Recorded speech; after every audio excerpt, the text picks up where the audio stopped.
আল্লাহ তুমি ধৈর্য ধারণকারীকে ভালোবাসো।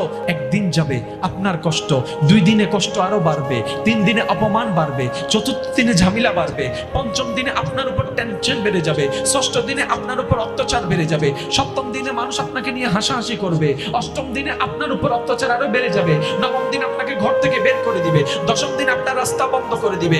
ভিন্ন ভিন্ন ভাবে অত্যাচার যখন করতে থাকবে, অত্যাচারকারীর অত্যাচার রব দেখছেন, ধৈর্য ধারণকারী সবর আল্লাহ পাক দেখছেন। যেই দিন রবের মর্জি হয়ে যাবে, রব যখন দেখবে আপনার ধৈর্যটা রবের পছন্দ হয়েছে, এবার রব ডাক দিয়ে বলবে, ওরে ফেরেশতারা আমার বান্দাকে সাহায্য করা শুরু কর, সাহায্য করা শুরু কর, সাহায্য করা শুরু কর। ফেরেশতা বলবে, আল্লাহ দুনিয়ার সামান্য একটা রিকশাওয়ালা, তাকে কেন সাহায্য করব? রব বলে, আমি ওয়াদা করেছি ইন্নাল্লাহ মা'আস সাবিরিন, যেই ধৈর্য ধরবে আমি রব তার সাথে আছি। সুবহান।